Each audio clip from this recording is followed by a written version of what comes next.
1, 2, 3! Hampstead, North London, and a rally to free Nazanin Zaghari Ratcliffe, currently being held in Iran. And in the thick of it, local MP Tulip Siddiq. Yeah, hold your sign, Crogan. Her profile is rising rapidly with this campaign. We need the Foreign Secretary there to defend Nazanin and to make sure she gets the protection that she deserves. Isn't he the last person to go after what he's just said? You know what? Boris Johnson did make a grave error, but since then he has retracted his statement, he has apologised. Tulip Siddiq has undoubtedly played a leading role in the campaign to free Nazanin Zaghari Ratcliffe. But many now say she could also, with one phone call, play a huge role in freeing another person, also with a young family, also held by a repressive government, Bangladesh. Ahmed bin Qasim, a British-trained Bangladeshi barrister, member of the British Bar. He was kidnapped by government agents in Bangladesh in August last year and hasn't been seen since. Like hundreds more, he has been disappeared. In the middle of the night, they came in and they demanded to see Ahmad and where he was, where his whereabouts are. And as that was unfolding, my cousin answered the door. He's like, the person he was looking for is me. And at that point, they told him that he only had a few minutes to say goodbye to his family. They didn't want to give him any reason or any time to pack or say goodbye to his family. I don't give him much time to say goodbye to his family. And in a few minutes, they stormed into the house and took him and dragged him downstairs to a minibus and took him away. He was defending his father, the prominent opposition leader Mir Qasim Ali, tried then hanged for his part in the country's civil war. People are now begging Tulip Siddiq to intervene with the government in Dhaka to free Mr. bin Qasim. And here's why. Tulip Siddiq's aunt is none other than Sheikh Hasina, the Prime Minister of Bangladesh, leader of the ruling Awami League party. Tulip Siddiq is happy to be seen out with her prime ministerial aunt, accompanying her to Moscow, for instance, to meet Vladimir Putin. When she won the Hampstead and Kilburn seat, she immediately paid tribute to her aunt. Today I remember my auntie Sheikh Hasina. I learned how to campaign from her, and I've learned about social justice from her. Whilst a UK Labour activist, she appeared to describe herself as a spokesperson for her aunt's Awami League. That's since disappeared from her website, as has this entry celebrating the Awami League's election success. In 2008, she wrote, "The Awami League has won the election by a landslide. I'm ecstatic." Ecstatic but compromised. She campaigns here for human rights, but supported her aunt's government there, which is brutal and repressive. In terms of enforced disappearances and extrajudicial killings, it has a terrible record. Now, these individuals are kept secretly. Their whereabouts is entirely unknown. But brutal or not, no other British MP has her contacts with the Dhaka regime. None is capable of helping to free Ahmed bin Qasim like she can.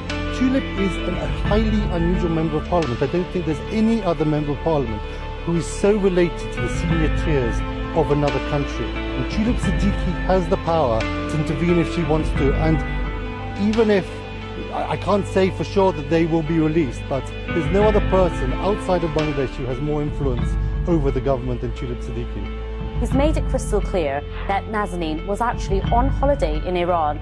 Immediately after this recent interview on Channel 4 News, Tulip Siddiq told us she was unaware of Ahmed bin Qasim's case. She then repeated that to us several times. In fact, she's been notified about the case and begged to help over and over and over again. In Parliament, by us repeatedly, by lawyers and by Mr. Qasim's mother, who wrote to her begging for help. I urge you, look into this issue with the heart of a mother and the desperation she feels when her child goes missing. But Tulip Siddiq simply refuses to help. So at that weekend rally in Hampstead, we asked her why not. This is what happened. The case of Ahmed bin Qasim, Bangladeshi man who's been disappeared by the regime, which obviously you're close with your family connections.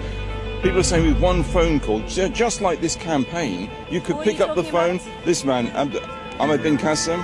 His family's his family's written to you many times. We've told my you about him. constituent. He's not your constituent, Oh. but with one phone call, you could make a huge difference. No, sorry. Who? You can make a huge I difference. just want to You ask. can- No. I just want to Yes. know. Is he Hampstead? Is he He's not a British? no, he's not a Hampstead Oh, is he resident. British but citizen? He's a British citizen. He's Bangladeshi, but it's being said Okay. by many people Are that you you aware could that I'm phone a up. British MP? I am. You are. You're okay. also very well And that connected to I'm, the and that regime. I'm born in London. Are you Yes. implying I'm a Bangladeshi politician? You Because I have don't no. think that's the I'm right not saying- thing to you have said imply. many times. You've said You need to be on very a careful. blog post. You've said I'm on a a blog Labour post. MP for Hampstead and Kilburn. You've I'm a described British yourself member as a of Parliament. spokesperson Very for the Awami careful. regime. I am a Labour You have Party described member. yourself as a spokesman for the regime. I've been a Labour Party Your member aunt since I is the was born prime here. minister. With one you phone calling call, me you Bangladeshi can. No, I'm because saying I'm with one British? phone call, you Be can very make a careful what difference. you're saying. I'm a I'm British saying with one MP phone call, you for can make a Hampstead and difference. Kilburn. Why won't you make that phone call?